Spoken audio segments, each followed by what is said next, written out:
person setting cones during the competition is an important member of the show team. You will be stationed in or just outside of the cones course area. Each carriage has been measured before the class, and the cones are set a number of inches or centimeters wider than the carriage wheels.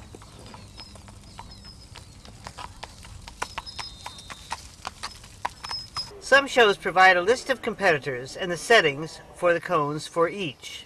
In other shows, the settings are called out to the cone setters before the competitor enters the ring. Your next setting is 170 centimeters. In some cases, a show will be able to group the same wheel width so that it is not necessary to change cone measurements with each competitor.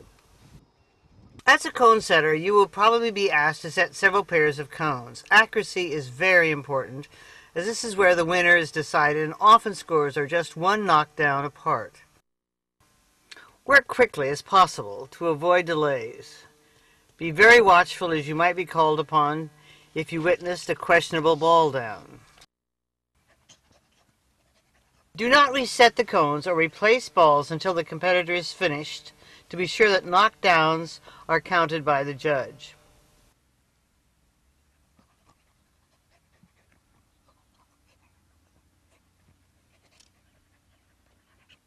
Since pleasure driving competitions are quite formal, it is important that all persons dress appropriately.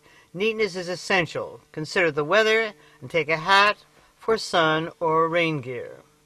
Be sure your shoes are comfortable, as you will be walking and standing for long periods. Be sure to report to the obstacle ring 30 minutes before the competition to receive instructions. A variety of cones competitions can occur in pleasure driving. They include timed, gambler's choice, progressives, scurry, town and country, double jeopardy, reverse psychology, pick your route, and your route, my route. The steward or clerk of cones will give instructions to cone setters concerning the kinds of settings needed for each of the different cones competitions. For example, in progressive cones, each pair of cones gets narrower from the first ones to the last. Always move the cone by the white number marker unless you are on a circle. Then move the outside cone. In some competitions, the cones not to be moved will have a line around the base, and the movable cone will have a line extending out from it, so that when moved, it will stay on the same plane. The numbers will always be on the outside edge of the cones, red on the right, white on the left. The cones most used are regulation cones that are rounded on one side and flat on the other. However, some local competitions do use traffic cones for informal shows. Properly, balls of a certain weight are used to ensure that slight rubs or wind does not knock them off the cone. A water-filled ball is available, but does suffer in freezing weather and can leak. Practice dimpled plastic baseballs do the job, and tennis balls can be used, but they are considered a bit light. The cones must be placed like this.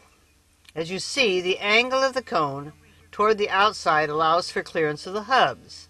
If traffic cones are used, measure from the corner to corner, not from the flat edge. This measuring stick provides an inside accurate measure either in inches or in meters. Competitions may use measuring tapes which require very careful handling to ensure accuracy. The clerk of cones will indicate the cone width for each competitor. When you are finished setting the cones, wave the stick in the air or just give an agreed-upon signal. Often, if a ball is dislodged, the judge will ask the cone setter to wave his stick indicating a ball down. Do watch to see if a ball is dislodged by wind or something other than the horse and tell the judge about that. Remember, the measuring stick is not a sword, a hoe, nor a cane. Care should be taken that they are handled carefully and stored safely. Please don't hesitate to ask if you have questions concerning setting the cones or using the measuring stick. The clerk of cones or steward will be responsible for setting the course. Numbers will be placed on each side of the cones, red on the right, white on the left.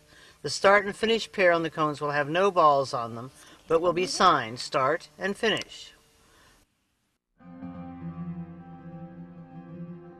The clerk and/or the technical delegate will be responsible for inspecting and approving the course. Thank you for volunteering. We couldn't do it without you.